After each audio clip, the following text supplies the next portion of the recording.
안녕하세요.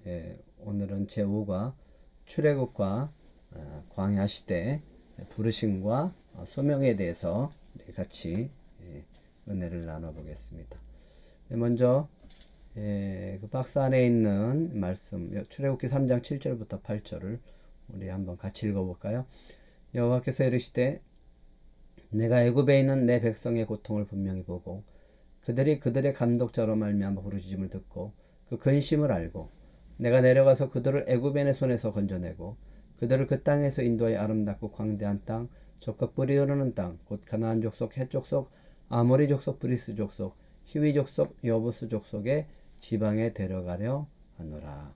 하나님은 아브라함에게 약속하셨습니다. 이 말씀을 아브라함과 약속하셨고 이제 이스라엘 민족이 형성되어졌을 때 애굽에 요셉을 통해서 애굽에 내려가서 이스라엘의 큰 민족이 되어졌을 때 하나님은 모세를 부르시고 모세에게 사명과 소명을 주고 그를 통해서 애굽에서 구원해 내십니다.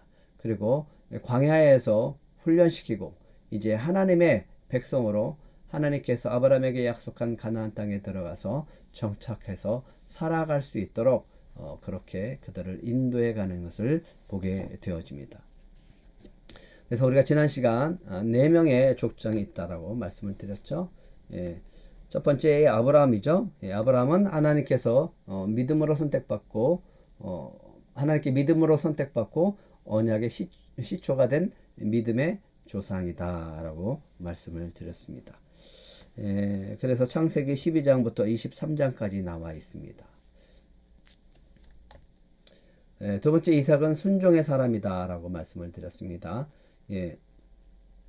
아브라함이 백세에 낳은 귀한 자식이지만 하나님께서 그가 소년이 되어졌을 때 그를 번제로 바쳐라 라고 했을 때 충분히 아버지의 명령을 따라서 가지 않고 살기 위해서 발버둥치고 또 거부할 수 있음에도 불구하고 아버지를 믿고 하나님을 믿고 그저 번제로 드려지는 그 순종함을 따라서 하나님은 그 순종함을 따라서 축복을 해주셨습니다.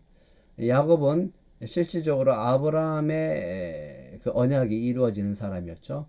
12아들 통해서 12지파가 형성이 되어지고 야곱의 자식들을 통해서 이 요셉이 고센 땅에서 그들을 받아들이고 큰 민족으로 형성해 나갈 수 있도록 인도하는 사람, 그 위대한 지도자 바로 요셉입니다. 그래서 섭리 가운데 준비하신 하나님의 연단을 이겨내므로 언약에 따라 이스라엘을 거대한 민족으로 일궈낸 지도자.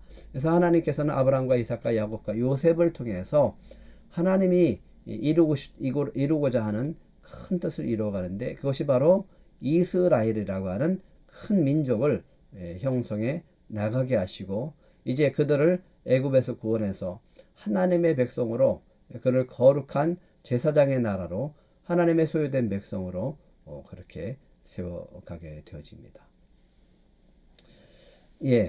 성경에서 아주 중요한 사건을 하나 꼽으라고 하면 그건 바로 출애굽 사건이라고 할 수 있는 거죠. 그래서 성경은 구약 성경에서 늘 하나님이 이스라엘 백성들에게 하시는 말씀입니다. 내가 너희를 애굽에서 구원해낸 여호와다. 그런데 너희들은 왜 나를 믿지 않느냐라고 하면서 책망하고 그들이 하나님을 떠날 때 그들을 심판하실 때 그 말씀을 하시는 것을 보게 되어집니다. 예수 그리스도를 통해서 우리는 구원받은 이 구원의 은혜를 절대로 잊지 않고 우리는 항상 감사하면서 살아야 됩니다. 출애굽을 통해서요. 이 출애굽 사건을 통해서 우리는 하나님께서 이스라엘 백성을 부르신 이유를 배우게 될 것입니다. 그리고 어떻게 하나님과 관계를 맺어야 하는지를 분명하게 배우게 될 것입니다. 출애굽의 이 주인공을 한 명 꼽으라고 하면 이건 바로 모세겠죠. 하나님께서 이 모세를 통해서 이 역사를 이루어 가십니다. 그런데 이 모세는 태어날 때부터 아주 참 드라마틱한 그런 장면으로 탄생하는 것을 보게 되어집니다.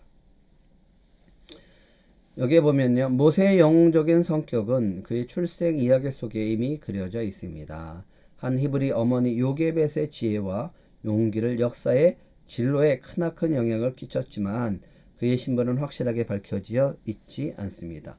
우리 중 많은 사람이 모세나 드보라 같은 사람은 아니지만 삶 가운데 드러나지 않으면서 결정적인 위치에서 살았던 요게벳과 같은 삶을 귀하게 생각해야 할 것입니다. 예.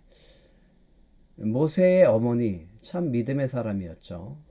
이 요게벳의 지혜와 용기를 통해서 모세가 바로의 공주에 의해서 건진받고 궁전에서 그가 살아가는 것을 보게 되어집니다. 그리고 그를 통해서 하나님은 놀라운 역사를 일으켜 나가는 것을 보게 되어집니다.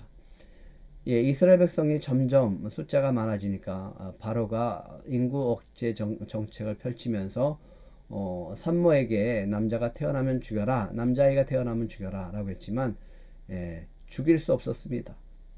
그때 산모들을 불러다가 바로가 그랬죠. 왜 너희들은 말을 듣지 않느냐 라고 하면 우리가 가기 전에 벌써 아이를 순풍순풍 낳아버립니다. 그래서 우리가 어떻게 할 수가 없습니다 라고 얘기를 하죠. 그래서 아이들을 낳으면 다 죽여라, 남자애는 다 죽여라 라고 합니다. 그래서 모세가 태어났지만 요게벳은 아이를 죽여야 되는 상황에서 죽일 수 없었죠. 그래서 숨기다가 결국은 지혜를 통해서 바로의 공주를 통해서 건진받게 되어지는 그런 놀라운 은혜, 이것이 출애굽에 기록이 되어져 있습니다. 한 젊은 남자 모세 그랬는데 이 모세는 어머니가 유모였어요. 그래서 이 바로의 궁전에서 살면서 애굽의 학문을 배울 뿐만 아니라 어머니에게는 히브리 사상과 히브리의 신앙을 갖게 되어집니다. 그런데 어느 날 이 애굽 사람이 이스라엘 백성을 괴롭히는 것을 보고 그것을 쳐 죽이죠. 굉장히 이 혈기가 왕성했었던 것을 보게 되어집니다. 이것이 탄로가 나서 결국은 모세는 광야로 도망치고 미디안 가운데 살아가게 되어진 것을 보게 되어집니다. 그러니까 우리는 항상 어떻게 해야 돼요? 성령의 은혜로 우리가 살아야 됩니다. 그래서 우리의 감정을 잘 다스리고 살아갈 수 있어야 됩니다. 모세라는 이름의 뜻은 두 가지 의미가 있습니다. 애굽어로는 어린아이, 아들이라는 뜻이 있고요. 그래서 공주의 아들이 되었다는 뜻입니다. 그러나 이스라엘 사람들에게 아들이라는 말은 하나님의 백성을 의미한다라고 얘기를 하고 있습니다. 히브리어로 모세는 물에서 건져낸다라는 뜻이 있습니다. 그래서 모세는 물에서 건진받았으나 후에는 이스라엘 백성을 인도하여 물에서 건져내는 그런 위대한 지도자가 되어집니다. 그래서 어머니의 무릎에서 히브리인의 신앙을 배웠고요. 이스라엘의 자장가를 들으면서 자라났다. 그는 또 애굽의 궁정에서 세계 최상의 학문을 배웠다라고 합니다. 그 밑에 보시면요. 하나님의 이름이 나옵니다. 나는 스스로 있는 자니라. 출애굽기 3장 14절에 나와 있습니다. 하나님도 이름이 있습니다. 모세에게 하나님께서 하나님의 이름을 이야기합니다. 성경에는 15가지의 하나님의 이름이 나타나는데 그 이상도 나타납니다. 특히 오늘 가시떨기에서 나타나셔서 모세를 만나신 하나님의 이름은 우리가 잘 아는 여호와, 야훼라고 하는 이름인데 이 이름은 스스로 계신 자라는 뜻이다 라고 하는 겁니다. 하나님이 아브라함과 이삭과 야곱에게 이 이름을 말씀하시지 않으셨습니다. 언제 말씀하시냐면 모세에게 이름을 주십니다. 영원하신 하나님, 영원히 변치 않으시는 하나님, 여호와 하나님은 조상에게 약속하신 그 언약을 성실하게 지키신다는 것을 모세를 통해서 알려주고요. 이 이름을 가지고 모세는 애굽으로 내려가게 되어지는 겁니다. 그 이름이 뭐라고요? 여호와. 그 이름의 뜻이 뭐라고요? 나는 스스로 있는 자다. 여호와의 이름에 대해서는 공부할 기회가 있으면 다음에 한번 해보겠습니다. 출애굽 드라마죠. 출애굽 드라마는요. 출애굽 1장부터 18장까지의 긴 여정이 나오고 있습니다. 한편의 드라마를 영상케 하고요. 구약 제일의 사건으로서 출애굽의 메시지는 하나님께서 들으시고 보시고 아시며 기억하시고 행동하는 것이다. 다시요. 출애굽의 메시지는 하나님께서 들으시고 보시고 아시며 기억하시고 행동하신다는 거다. 아까 우리가 앞장에서 표지에서 읽었죠. 출애굽기 3장 7절에서 8절. 하나님이 말씀하셨습니다. 애굽에 있는 내 백성의 고통을 내가 보았다라고 말씀하십니다. 주님은 우리의 고통을 보고 계십니다. 그리고 부르짖음을 들었다. 그 고통을 다 아신다. 그래서 하나님이 친히 직접 내려오셔서 이스라엘 백성들을 구원하신다라고 하는 겁니다. 참 놀랍지 않습니까? 하나님이 직접 내려오세요. 그래서 모세를 통해서 이스라엘 백성들을 구원하시는 것을 보게 되어집니다. 출애굽의 메시지 꼭 기억하세요. 들으시고 보시고 아시며 기억하시고 행동하시는 것입니다. 하나님은 기억 속에 머물러 계신 분이 아닙니다. 하나님은 우리들 삶 속에서 모든 것을 다 감찰하시고 지켜 보호하시고 다 하시고 구체적으로 우리들 삶의 구석구석에서 현장에서 역사하시는 분이시다라고 하는 겁니다. 모세가 애굽의 바로 왕 앞에 서야만 했던 것은 출애굽이라는 실제적인 삶 속에서 부딪히게 될 정치적인 문제를 해결하기 위해서였습니다. 그러나 마음이 강팍해진 바로는 노예와 진배 없는 이스라엘 백성을 보내지 않으려고 했고요. 결국 하나님께서 10가지 재앙을 내리게 되어집니다. 잘 알고 있죠? 피해 재앙, 개구리 이, 파리, 악질, 독종, 우박, 메뚜기, 흑암 이 9가지 재앙을 애굽에 내리게 됩니다. 그런데도 바로는 꿈쩍하지 않습니다. 맨날 거짓말하죠. 보내겠다라고 하면서 보내지 않습니다. 결국은 하나님께서 마지막 재앙을 내리는데 그 재앙이 바로 장자의 재앙입니다. 애굽에 있는 모든 장자를 치시고 심지어 이 가축에 있는 이 짐승의 첫 것도 다 치게 되어집니다. 이 장자의 재앙을 통해서 바로가 이스라엘 백성들을 내보내게 되어집니다. 하지만 이스라엘 백성이 떠나간 뒤에 아들이 죽었어요. 그 고통 속에서 헤매고 있다가 이스라엘 백성들이 나갔다라고 하는 소리를 듣고 정신을 차리고 뒤쫓아가죠. 뒤쫓아갔다가 애굽의 군사들이 홍해가 갈라지고 그 속에 다 빠져 죽는 그런 아픈 역사가 있었죠. 하지만 이스라엘 백성들은 모세를 통해서 홍해를 가르시고 그 홍해를 건너게 하시는 놀라운 출애굽 구원의 역사를 경험하게 되어집니다. 이로 말미암아 아브라함에게 약속하신 그 역사 속에서 그 언약 속에서 430년 뒤에 일어날 그 언약을 말씀하시고 그대로 성취하는 것을 보게 되어집니다. 여기 보면 잠깐만 있게 있죠. 이스라엘 백성이 출애굽을 하는데 장애가 되었던 일들이 하나님의 능력을 온 천하에 나타내기 위함이었다는 사실을 아는가? 예, 그렇습니다. 방해하죠. 못 가게 하죠. 그래서 모세가 기적을 베푸니까 요술사도 기적을 베푸는 거예요. 재앙을 내리는데 요술사도 재앙을 내리는 거예요. 그렇게 재앙을 내렸던 그 기적을 이렇게 보게 되어지는 거예요.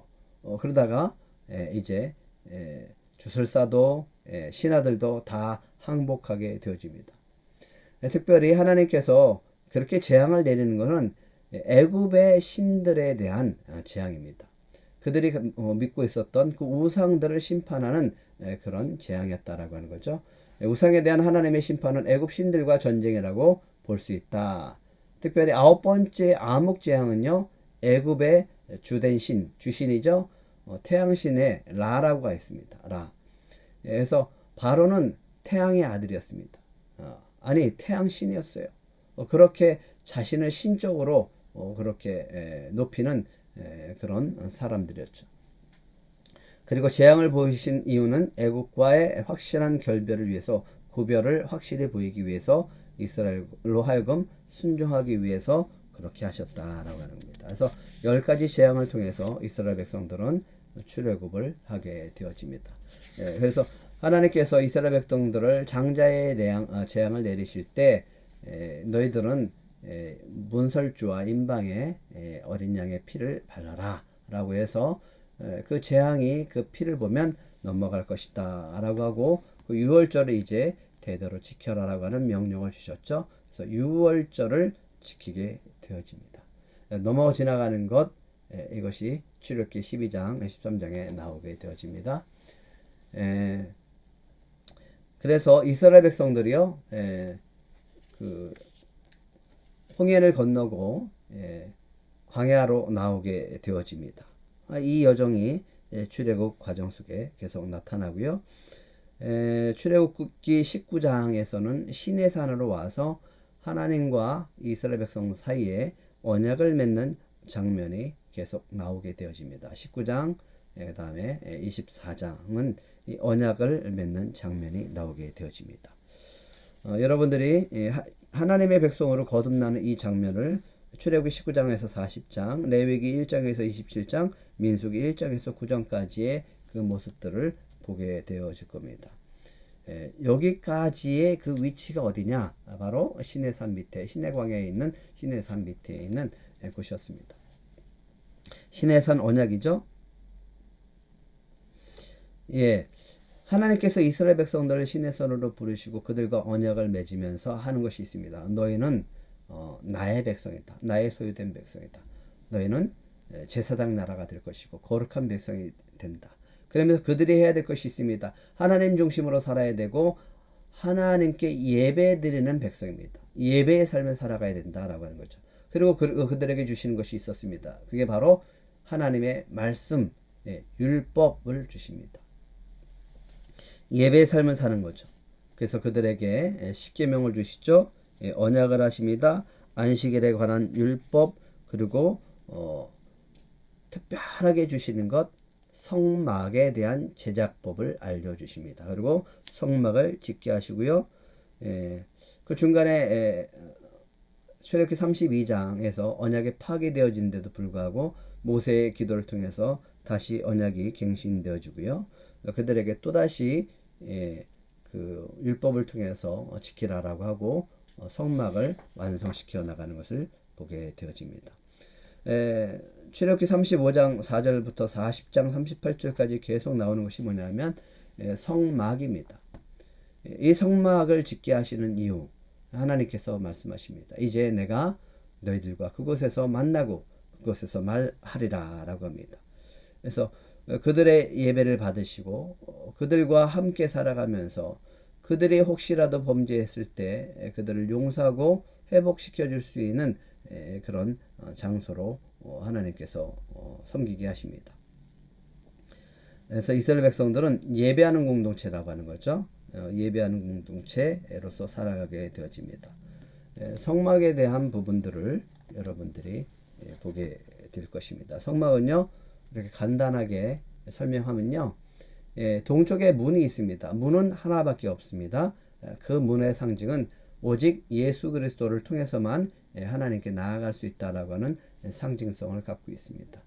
첫 번째 들어가면요, 노제단입니다. 여기서 번제를 드리고요, 그 제물들을 잡고 또 번제를 태우는 화제를 드리게 되어집니다. 그러고 난 다음에 물두멍에서 정결 예식을 치르고요, 이제 성소로 들어가게 됩니다. 성소로 들어가게 되면요, 성소의 정중앙에 휘장 앞에 분향단이 있고요, 오른편에 떡상이 있습니다. 왼편에 등대가 있고요. 그래서 떡상은 이렇게 6개로 해서 2개씩 12개가 이스라엘 12지파를 상징하고요. 떡은 하나님의 말씀을 상징합니다. 그리고 등대가 왼쪽에 있고요. 이 등대는 항상 밝혀져야 됩니다. 그리고 휘장 안에 휘장 바깥에 정면에는 분향단이 있습니다. 향이 올라가는 거죠. 향은 우리 기도를 상징하게 되어집니다. 그리고 난 다음에 지성소와 성소를 구분짓는 이 휘장이 있는데 이 휘장을 통해서 들어가게 되어지면 그것이 바로 이 지성소입니다. 지성소는 하나님의 임재하는 장소고 그 속죄소 위에 그 덮개 위에 쉬운 자라고 해서 하나님께서 영광의 구름 가운데 임하는 장소고요. 그 언약궤 안에는 법궤가 들어져 있습니다. 말씀이죠. 십계명에 들어있는 법궤입니다. 이것을 보관하게끔 하셨습니다. 그리고 그 위에 주님의 영광이 임합니다. 이 성막에 대한 부분은 조금 더 구체적으로 할 때 말씀을 드리겠습니다. 이 계간이기 때문에 여러분들이 좀 더 자세하게 하는 것은 다음 시간에 우리가 좀 더 이 출애굽기와 또 레위기, 민수기를 할 때 이 성막에 대해서 아주 구체적으로 말씀을 드리겠습니다. 성막의 크기를 보면요, 지성소는 성소의 3분의 1이고요. 지성소는 정사각형의 모형이다 라고 말하고 있습니다. 성막은 세 부분으로 나눠집니다. 성막들, 롯제단, 대야가 있고요. 두 번째는 성소, 음식탁, 금촛대, 향단이 있고요. 지성소가 있죠. 이렇게 해서 구분이 되어집니다. 교재를 참고해 주시고요. 그림도 이거는 좀 구체적으로 다음 시간에 다음 단계에 여러분들이 할 때 아주 구체적으로 말씀을 드릴 테니까 여기서는 이런 것들이 있다라고 하는 것으로 익혀두었으면 좋겠습니다. 언약궤의 쉬운 소죠. 그다음에 이 성소를 덮고 있는 이 앙장입니다. 아까 떡상에 대해서 말씀을 드렸죠. 떡상이 있고요. 등대가 있고요. 놋제단이 있고요. 놋제단에는 밑에서 불을 떼서 재물을 다 태우는 그런 제단입니다. 휘장이 있는데 이게 좀 그림이 명확하지가 않죠. 나중에 사진을 통해서 보여드리겠습니다. 분향단이 있고요. 물두멍이 있습니다. 저 위에 물을 채워서 사용하는 거고요. 대제사장이 있습니다. 이 대제사장이 1년에 한 차례씩만 지성소에서 속죄물을 가지고 들어가서 이 백성들의 죄, 본인의 죄 이런 것을 다 속죄하게 되어집니다. 이거는 이제 대제사장이 일반적으로 입고 있는 그 옷에 대한 부분입니다. 에봇 받침 겉옷을 입고요. 안에는 세마포를 입고요. 속옷을 입습니다. 그 다음에 에봇 받침 겉옷 위에 에봇을 입습니다. 이게 어깨띠가 있고요. 그 다음에 그 위에 판결의 흉패를 이렇게 매게 되어집니다. 이 판결의 흉패는요, 우림과 둔빔이 있고요. 가운데는 12보석이 박혀져 있습니다. 12지파를 상징하고요. 모자도 있죠.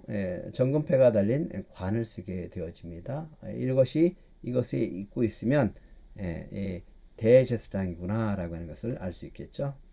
하나님께 나아가는 복장입니다. 훈련하는 이 코스가 이제 출애굽 코스입니다.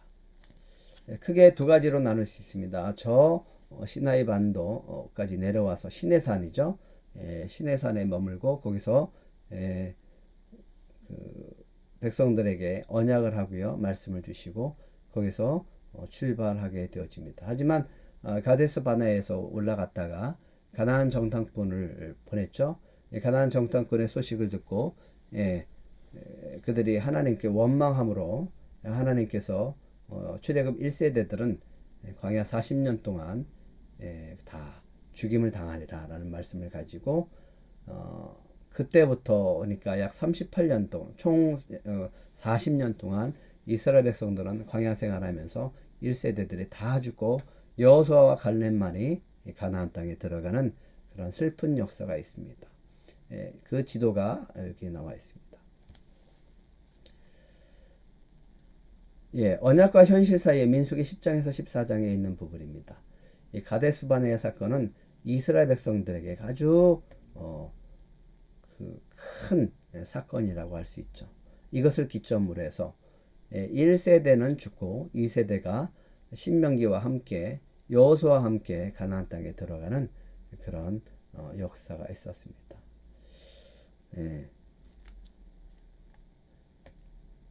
이 부분이 가데스 바네아입니다. 여호수아 갈렙은 그들도 정탐꾼이었죠. 근데 다른 정탐꾼들은 이 기골이 장대하고 또 산지에 거하고 그래서 그들이 보기에 우리는 메뚜기와 같다라고 해서 들어갈 수 없다라고 했지만 여호수아 갈렙은 아니다. 하나님이 함께 하시면 우리는 충분히 들어갈 수 있다라는 믿음을 통해서 두 사람만 들어갈 수 있는 은혜를 얻게 되어집니다.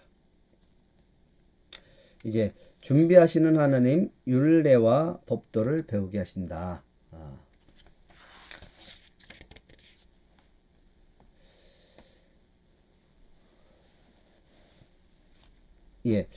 그래서 40년 동안에 있었던 부분을 잠깐 더 추가적으로 설명하면요. 40년의 광야 생활, 이 시간은 새로운 믿음으로 무장한 새로운 이스라엘이 언약의 백성으로 거듭나기를 원하시는 하나님의 기다림이었습니다. 하나님은 기다리십니다. 이스라엘 백성들이 정말 하나님의 백성이 될 수 있을 때까지 기다리십니다. 물론 출애굽 2세대들도 역시 믿음 없는 모습으로 나아가기는 마찬가지였지만 하나님은 그들을 통해서 새로운 출발을 하고 또 새롭게 그들을 인도함으로 말미암아 약속을 이뤄가는 것을 볼 수 있습니다. 40년 그들은 훈련받는 거예요. 어떤 훈련이냐? 오직 하나님만 바라보는 훈련, 오직 하나님만 믿는 훈련, 그 훈련을 하는 겁니다. 우리 신앙생활도 마찬가지예요. 오직 하나님만 바라보는 시간, 오직 하나님의 말씀에 순종하는 훈련, 이것을 통해서 우리는 하나님의 축복의 땅으로 나아갈 수 있다라고 하는 거죠. 준비하시는 하나님 율법과 율례와 법도를 배우게 하신다. 여기에 보면 출애굽기 15장에 있는 말씀, 17장에 있는 말씀 이런 것들을 보게 되어지면서 16장에 있는 말씀 이런 것들을 보게 되어지면서요. 하나님은 조금씩 그들에게 율법이 필요하다라고 하는 것, 율례가 필요하다라고 하는 것을 가르쳐 주시고요. 그것을 통해서 이제 시내산으로 인도하신 다음에 거기에서 본격적으로 율법을 모세를 통해서 주시는 것을 보게 되어집니다. 그의 가장 근간이 되어지는 것은 바로 이 십계명이라고 할 수 있습니다. 하나님께서는 광야기를 통하여 백성들을 훈련시켰고 하나님의 율례를 가르치셨습니다. 그리고 하나님의 백성으로서 삶의 모든 모습을 갖추게 하셨습니다. 출애굽기 15장 22절부터 26절에 보면요. 26절을 특히 보시면요.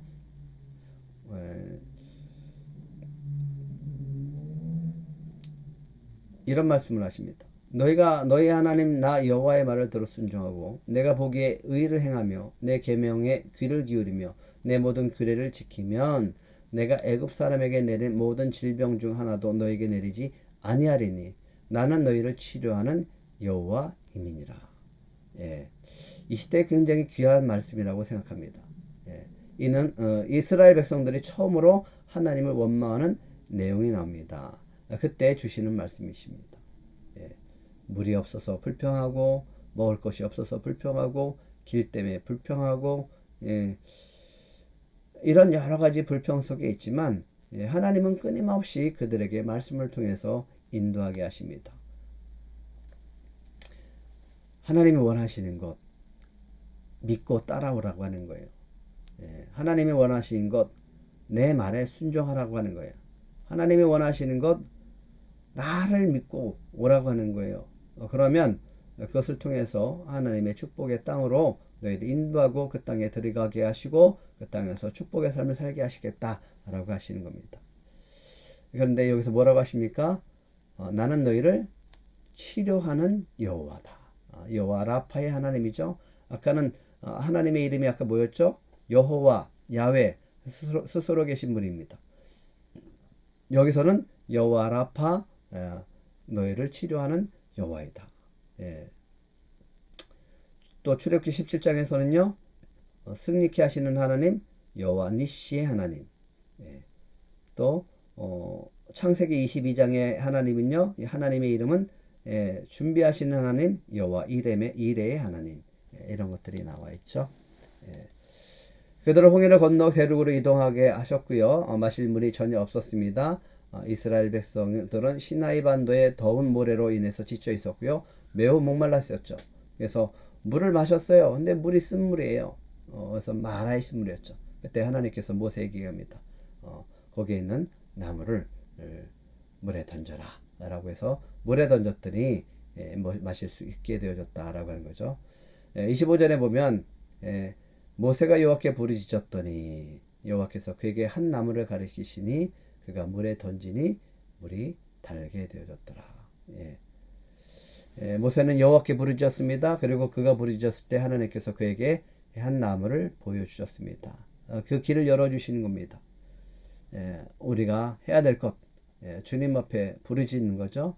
부르짖으면 주님께서 우리에게 깨닫게 하시고 우리의 길을 인도하십니다. 여기서부터 하나님께서는 하나씩 말씀하시고 그들을 인도해 가고 그 말씀을 통해서 그들에게 언약하시고 그 언약을 지키면서 나아갈 때 하나님께서 그 축복을 주는 것을 보게 되어집니다. 불평하지 말고 감사하시기 바랍니다. 그럴 때 주님께서 우리에게 더 은혜로운 삶으로 인도해 주실 줄 믿습니다. 한번 정리해 볼까요? 출애굽의 드라마.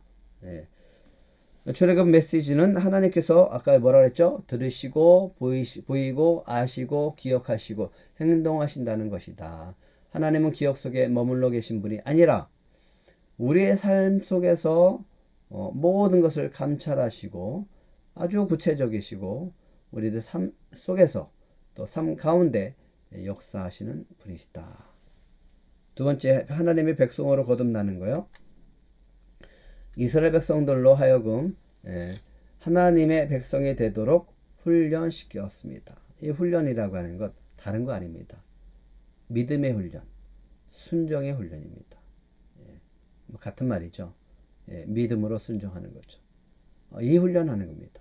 하나님만 바라보게 하고 하나님만 믿고 하나님만 의지하고 하나님의 인도함 따라 그렇게 하루하루 걷다 보면 주님은 어느새 이 가나안 땅으로 인도하신다라고 하는 거죠. 이 훈련시키는 거예요.